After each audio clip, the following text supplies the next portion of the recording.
Hey everybody, and welcome back to another Logged Into Life video. And today I want to have a little bit of a chat about something that's near and dear to my heart, and that is recycling.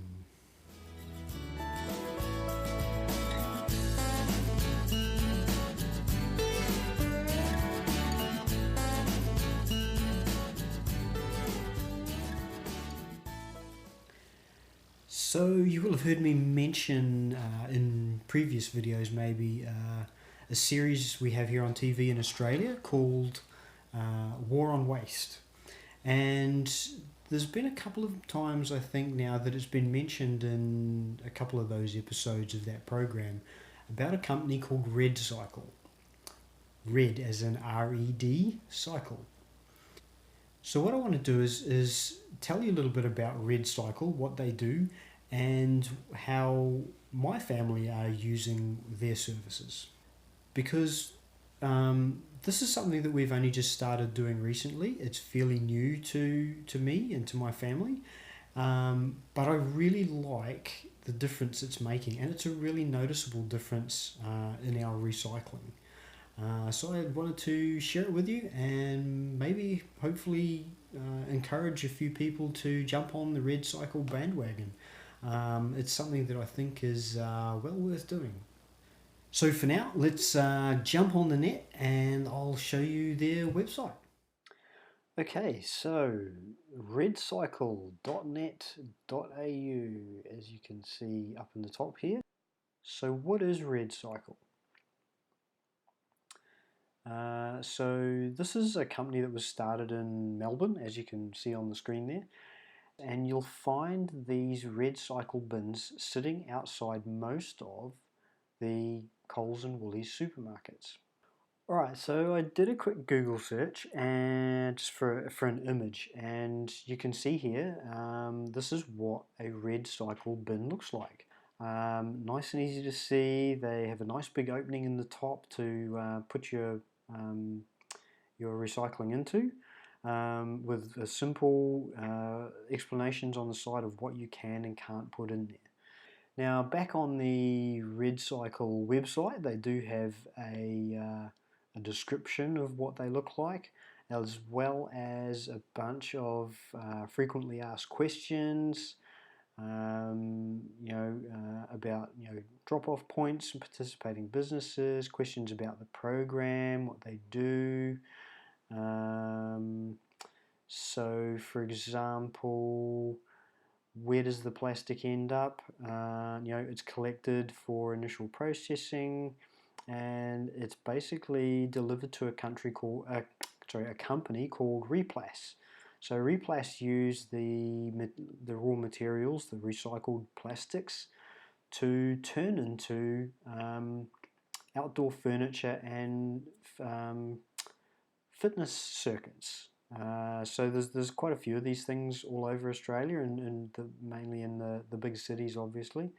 But I just thought that was a really cool idea of things that can be made out of stuff that we just otherwise throw in the bin. So there's loads of different questions here that you can have a bit of a read through, see what you can and can't recycle, etc. Probably the most used part is the two big buttons here, what to red cycle and where to red cycle. So when you go to what, that basically gives you a nice, easy, simple to follow explanation of what you can and can't use. So essentially anything that's soft plastic that can be scrunched up can be red cycled. And then there's lots of good pictures about what you can and can't put into the red cycle bins. There's simple explanations, what to do. It's really good. And basically this list here, which is the full list of yes please and no thanks. This is what we printed out, or my wife printed out, and we put on the side of our fridge. We simply basically copied this list off the website by just highlighting, copying and pasting into a simple word processor type document. to make it really simple at a glance to see what we can and can't recycle using the REDcycle bins.